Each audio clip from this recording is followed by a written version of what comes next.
الحمد لله وكفى وسلام على عباده الذين اصطفى أما بعد فأعوذ بالله من الشيطان الرجيم بسم الله الرحمن الرحيم جنودا لم تروها قال الله تعالى في مقام آخر کن فیکون صدق اللہ العظیم۔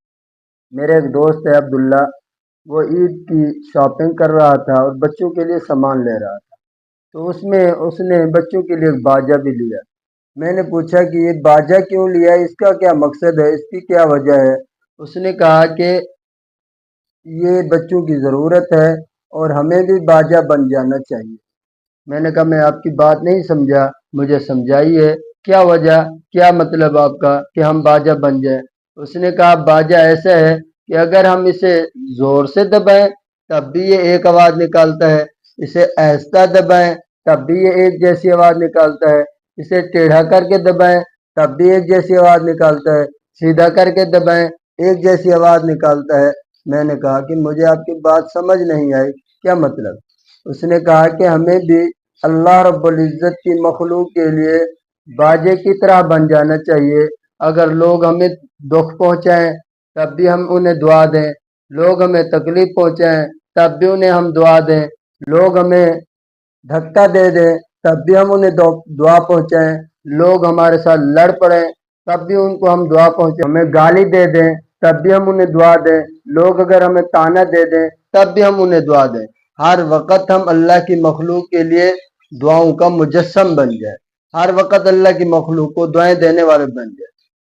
میں نے کہا بھی آپ کی بات تو بہت اچھی ہے، کیسے ہو سکتا ہے؟ اس نے کہا کہ آپ جب کوئی بندہ تمہیں گالی دے، گالی کے بدلے میں گالی نہ دو بلکہ اسے کہو اللہ تمہیں خوش رکھے۔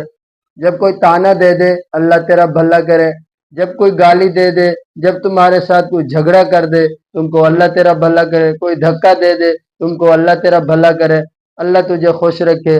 ہر انسان کو تم دعا دینا شروع کر دو، تمہیں کوئی دھکا دے دے سیدھا کر کے تب بھی تم دعا دے دو، جیسے کہ وہ باجا ہے، الٹا کیا جائے تب بھی وہ ایک جیسی آواز نکالتا ہے، سیدھا کیا جائے ایک جیسی آواز نکالتا ہے، زور سے دبایا جائے ایک جیسی آواز نکالتا ہے، آرام سے دبایا جائے تب بھی ایک جیسی آواز نکالتا ہے۔ تم بھی باجے کی طرح بن جاؤ اور دعائیں دینا شروع کر دو۔ ماں کے سامنے اگر بچے کو تھپڑ مار دیا جائے، بچہ تھپڑ کے بدلے میں تھپڑ نہیں مارتا بلکہ ماں کی طرف دیکھتا ہے کہ میں اس ماں کا محبوب ہوں اور یہ ماں میرا بدلہ لے گی، تو ہم بھی اللہ رب العزت کے محبوب بن جائیں تو اللہ رب العزت ہمارے بدلے لینا شروع کر دے گی۔ ہم بھی اللہ کے محبوب ترین بن جائیں، اللہ ہمارے دوست بن جائیں گے، اللہ ہماری فیوریٹ کریں گے، اللہ ہمارے بدلے لیں گے، اللہ تعالی ہماری مدد کریں گے۔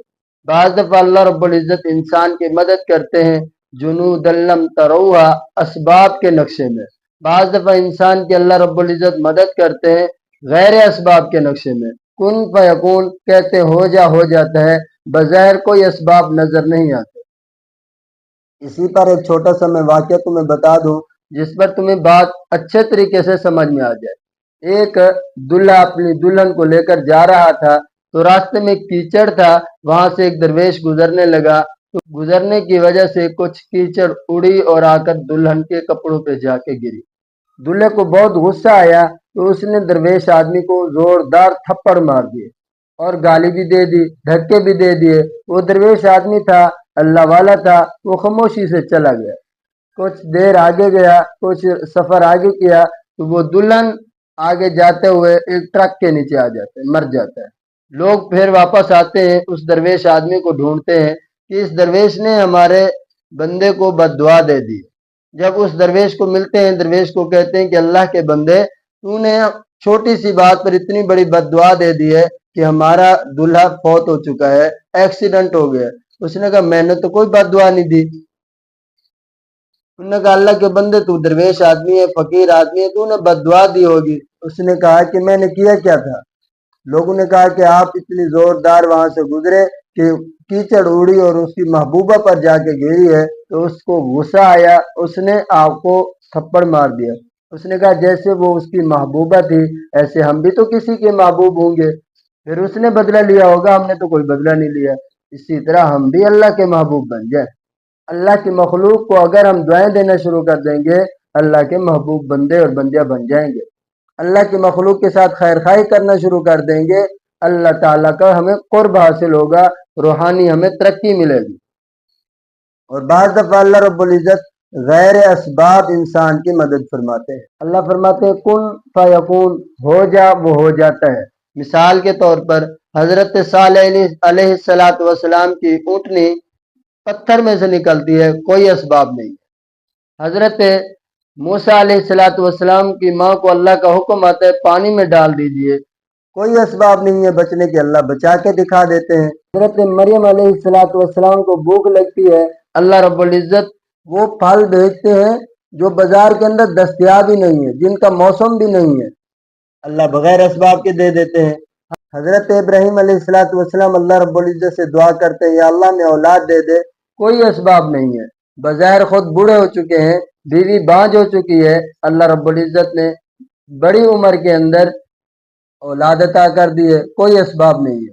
حضرت انسان جب اللہ کا محبوب ترین انسان بن جاتا ہے، روحانی قرب حاصل کر لیتا ہے اللہ کا، پھر اللہ کی ایسی مدد آتی ہے، بعض دفعہ اسباب کے نقشے میں اور بعض دفعہ غیر اسباب کے نقشے میں۔ تو ہمیں اللہ کی مخلوق کے ساتھ بھلائی کرنی ہے، اللہ کی مخلوق کو دعائیں دینی ہے۔ حضور اکرم صلی اللہ علیہ وسلم کی حدیث ہے خیر الناس من ينفع الناس، لوگوں میں سے بہترین لوگ وہ ہیں جو لوگوں کو خیر خواہی کرے، لوگوں کے ساتھ بھلائی کرے، لوگوں کو ساتھ اچھائی والا معاملہ کرے۔ تو اللہ رب العزت مجھے اور آپ کو اپنے نیک مقبول محبوب لوگوں میں شامل فرمائے۔